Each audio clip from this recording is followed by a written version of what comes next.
Hello students of class 12th बच्चे, जैसे कि आपका chapter number 10 government budget continuity में है। ठीक है बेटा, हम ये आपका चैप्टर कर रहे थे। ठीक है, गवर्नमेंट बजट ये बेटा आपका कॉन्टीन्यूटी में था। ठीक है, ये आपका चैप्टर था गवर्नमेंट बजट बेटा। ठीक है, ये हमारा चैप्टर था, चैप्टर नंबर 10 ये हम कर रहे थे, जिसमें देखो बेटा मैंने आपको जो है क्या समझा दिया था। आपको मैंने बजट जो है रिसिप्ट, उसके बारे में बेटा मैंने आपको सारे का सारा समझा दिया था कि बजट रिसिप्ट क्या होता है। ठीक है बेटा, तो देखो बेटा आज हम बजट एक्सपेंडिचर के बारे में बात करेंगे। बजट एक्सपेंडिचर होता क्या है, अब इस चीज़ को ज़रा बेटा ध्यान से समझो। तो बजट, जैसे गवर्नमेंट पैसे कमाती है ना बेटा, जैसे गवर्नमेंट पैसे कमाती है, गवर्नमेंट के पैसे कमाने के दो ढंग हैं। एक तो है बेटा रेवेन्यू रिसिप्ट, और दूसरे नंबर पे कौन सा ढंग है बेटा, दूसरा पैसे कमाने का ढंग है रेवेन्यू रिसिप्ट को छोड़ के कैपिटल रिसिप्ट। और रेवेन्यू रिसिप्ट में क्या आ जाता है बेटा, रेवेन्यू रिसिप्ट में हमने टैक्स और नॉन टैक्स दो तरह के रिसिप्ट की बात करी थी, है ना।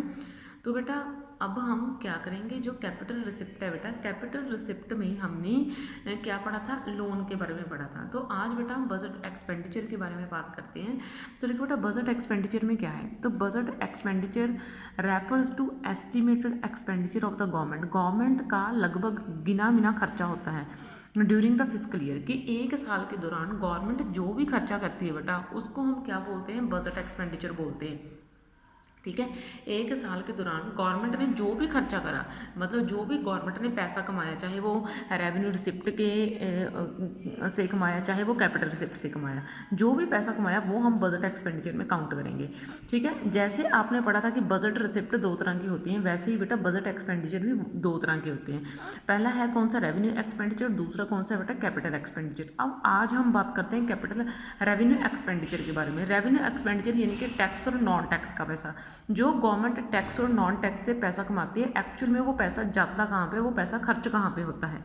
ठीक है, आज हम उसके बारे में बात करेंगे बेटा। तो देखो बेटा रेवेन्यू एक्सपेंडिचर, रेवेन्यू रिसिप्ट में हमने क्या पढ़ा था कि it doesn't create any asset for the government and it does not cause any reduction in the liability, sorry in assets. ठीक है, ये हमने रेवेन्यू रिसिप्ट में पढ़ा था। अब रेवेन्यू एक्सपेंडिचर के कौन से दो करेक्टरिस्टिक्स हैं, हमने ये रीड करने हैं, ध्यान से समझना। तो देखो बेटा रेवेन्यू एक्सपेंडिचर का सबसे पहले कॉम्पोनेंट कौन सा है, it does not create any asset for the government, कि गवर्नमेंट के लिए किसी भी तरह की कोई एसेट जो है वो नहीं जनरेट करता है। It does not create any asset for the government.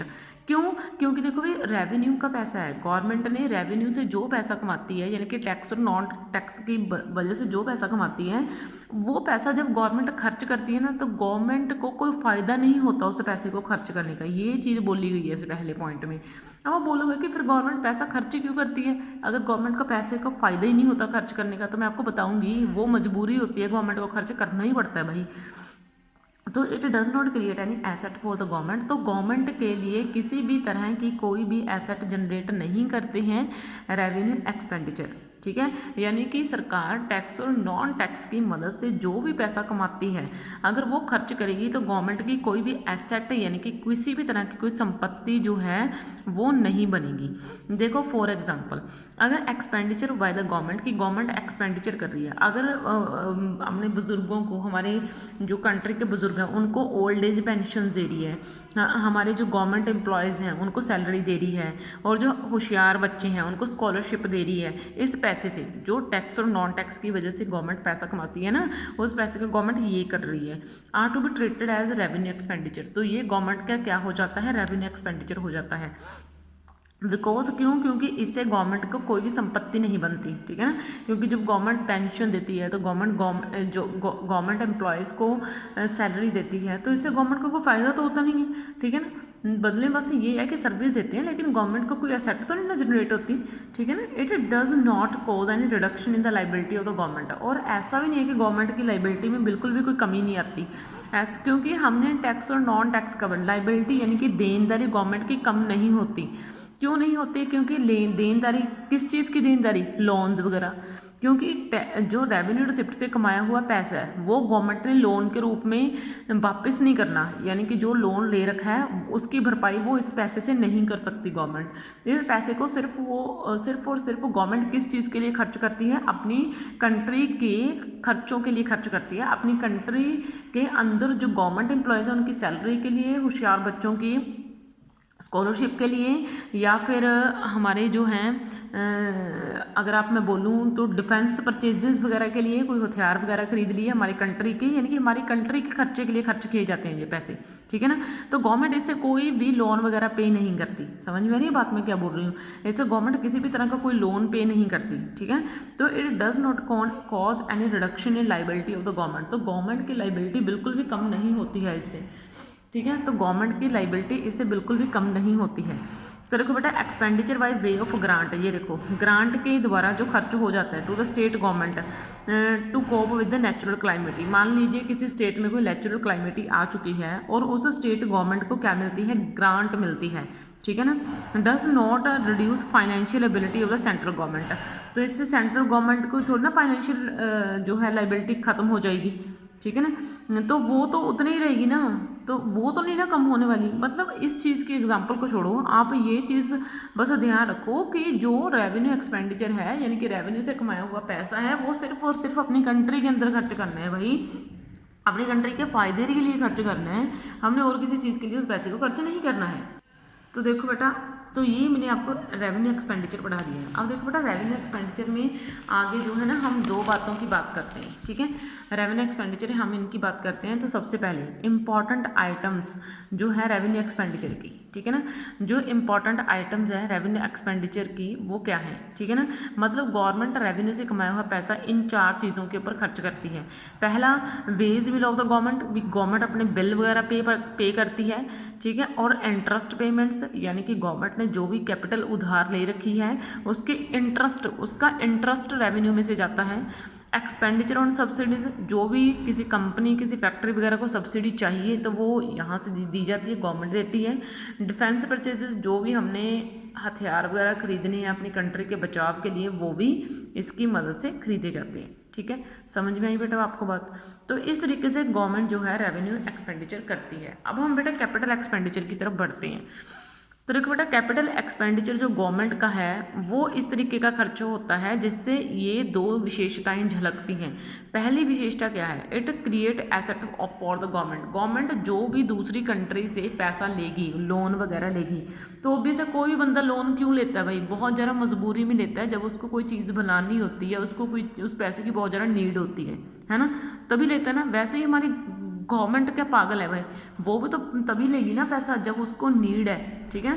तो it creates assets for the government, तो गवर्नमेंट के लिए जो, तो देखो बेटा हम ना कैपिटल एक्सपेंडिचर की बात कर रहे थे। कैपिटल एक्सपेंडिचर में बेटा ये दो तरह की हमें जो चीज़ें हैं वो देखने को मिलती है। सबसे पहले it creates assets for the government, कि गवर्नमेंट के लिए जो एसेट्स हैं वो क्रिएट होती हैं। क्यों? क्योंकि मैंने आपको पहले ही समझाया कि कोई भी बंदा लोन तो तभी लेगा जब उसको इसकी बहुत ज़्यादा नीड होगी, अदरवाइज कोई भी पर्सन लोन लेना पसंद नहीं करेगा। समझ में आ रही है बात? ठीक है, अदरवाइज कोई पर्सन लोन लेना पसंद नहीं करेगा, ठीक है ना। लोन वो तभी लेगा अगर उसको इसकी बहुत ज़्यादा नीड है, ठीक है ना। वैसे ही गवर्नमेंट है, गवर्नमेंट अगर लोन ले रही है तो उसने अपनी कंट्री में कोई बहुत बड़ी डेवलपमेंट करनी है भाई, ठीक है। तो गवर्नमेंट जब लोन लेती है तो कुछ ना कुछ अपनी कंट्री में बना रही होती है, कोई कुछ ना कुछ काम कर रही होती है, तभी उसकी नीड होती है ना। जैसे मान लीजिए गवर्नमेंट अपनी कंट्री में कोई कंपनी खड़ी कर रही है, या फिर कंपनी को छोड़ के कोई कंस्ट्रक्शन का काम हो रहा है, हॉस्पिटल बन रहे हैं, फ्लाईओवर्स बन रहे हैं, ठीक है ना, ऐसे वगैरह काम करती है गवर्नमेंट लोन लेके, ठीक है ना।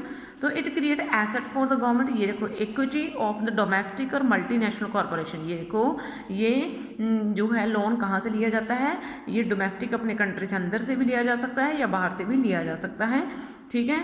यानी कि गवर्नमेंट इन लोन्स का क्या करती है, वो शेयर्स वगैरह खरीद लेती है अपनी कंट्री के अंदर या अपनी कंट्री के बाहर, ठीक है। इस पैसे से शेयर वगैरह खरीद लेती है, ठीक है ना।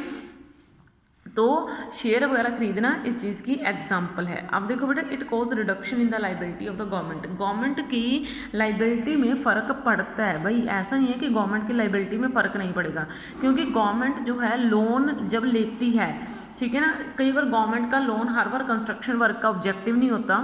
कई बार लोन से एक लोन लेने के लिए, एक लोन लेने के बाद गवर्नमेंट पुराना लोन उतार देती है, फिर इस नए लोन को आगे जो नेक्स्ट लोन लेगी उससे उतार देगी। तो इससे गवर्नमेंट की लाइबिलिटी कम हुई ना, गवर्नमेंट की देनदारी कम होती है ना, ठीक है ना। एक नया लोन पुराने लोन को ख़त्म कर देता है, तो रीपेमेंट, ये देखो उसने बोला रीपेमेंट ऑफ लोन, जब हम लोन्स को वापस करते हैं, ठीक है ना, क्योंकि वैसे भी आप देखो भाई लाइबिलिटी तो बनेगी, क्योंकि अगर गवर्नमेंट ने लोन ले रखा है तो गवर्नमेंट को लोन तो वापस करना ही पड़ेगा ना। ऐसा थोड़ी है कि गवर्नमेंट को लोन वापस नहीं करना पड़ेगा, गवर्नमेंट अपने पास रख नहीं सकती, ठीक है।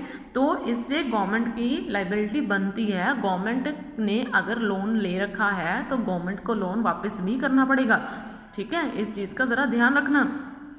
तो कैपिटल एक्सपेंडिचर में और रेवेन्यू एक्सपेंडिचर में बहुत फ़र्क है। कैपिटल रेवेन्यू एक्सपेंडिचर में हमने क्या पढ़ा था कि गवर्नमेंट के लिए कोई भी एसेट को जनरेट नहीं करता है और कोई भी लाइबिलिटी को कम नहीं करता है। क्यों? क्योंकि रेवेन्यू से आया हुआ पैसा तो गवर्नमेंट सिर्फ और सिर्फ किन चीज़ों में खर्च कर देती है, अपनी कंट्री के अंदर के खर्चों में खर्च कर देती है। और जो कैपिटल एक्सपेंडिचर यानी कि जो हमने बाहर से पैसा लाया, गवर्नमेंट उस पैसे को क्या करेगी, सही से यूज़ करेगी, उससे अपनी संपत्ति का निर्माण करेगी, या फिर वो अपनी जो है लाइबिलिटीज़ को कम, जो लाइबिलिटीज़ जो हैं वो रिड्यूस होती हैं, ठीक है ना, वो कम होती हैं, ठीक है ना। तो ये कैपिटल एक्सपेंडिचर के दोनों क्या आ जाते हैं, कैरेक्टरिस्टिक्स आ जाते हैं। अब देखो जो कैपिटल एक्सपेंडिचर है वो किन किन चीज़ों के ऊपर किया जाता है, कि जो हम पैसा कर्जे के रूप में गवर्नमेंट हमारी देती है वो पैसा कहाँ कहाँ पे खर्च करा जाता है। नंबर 1 पे तो देखो जैसे कोई लैंड लेनी है हमारी कंट्री, आप बोलोगे कि सिर्फ लैंड लेने के लिए हम कर्जा ले रहे हैं सरकार हमारी, भाई लैंड कोई हमारे घर जैसी थोड़ी ना होती है कि छोटी मोटी लैंड ले ली, बहुत बड़ी लैंड होती है जहाँ पे कोई प्लांट वगैरह, कोई फैक्ट्री, कोई कुछ गवर्नमेंट इंस्टीट्यूशन, कोई रेलवे कुछ बनाना होता है, ठीक है ना, और कोई बिल्डिंग लेनी होती है। आप बोलोगे बिल्डिंग के लिए, मैंने तो आपको पहले ही बोला भाई गवर्नमेंट इंस्टीट्यूशन कोई छोटी मोटी बात तो है नहीं। अब देखो बेटा expenditure on machinery and equipment, मान लीजिए कोई बहुत ही ज़्यादा क्वांटिटी में मशीनरी लेनी है हमारी कंट्री ने, ठीक है ना, जैसे आपको अभी पता है कोरोना सीजन चल रहा है, कोरोना सीजन में वेंटिलेटर्स की कमी है ना, वेंटिलेटर्स को कितने महंगे दामों पर अचानक से क्या करा जा रहा है, परचेज करा जा रहा है, वो भी बाहर वाली कंट्रीज से, ठीक है। तो देखो परचेज ऑफ शेयर्स, मान लीजिए हमारी कंट्री ने शेयर खरीदने हैं गवर्नमेंट ने, loans by the central government to state government और स्टेट कॉरपोरेशन, जो लोन्स हैं सेंट्रल गवर्नमेंट के द्वारा स्टेट गवर्नमेंट को दिए हुए जो लोन्स वगैरह हैं वो भी कैपिटल एक्सपेंडिचर में आ जाते हैं, क्योंकि ये क्रिएट करते हैं एसेट्स फॉर द गवर्नमेंट। जब रीपेमेंट करेंगी स्टेट गवर्नमेंट्स किसको, सेंट्रल गवर्नमेंट को, इस लोन को, तो इनसे एसेट्स बनेगी, उनका पैसा बढ़ेगा, ठीक है ना। तो ये बेटा आपकी सारी थी कैपिटल एक्सपेंडिचर और रेवेन्यू एक्सपेंडिचर, ये तो मैंने आपको करवा दिया इस वीडियो में। नेक्स्ट वीडियो में बेटा हम कुछ और तरह के छोटे छोटे एक्सपेंडिचर के बारे में पढ़ेंगे। ओके बेटा, थैंक यू, इस वीडियो में इतना ही।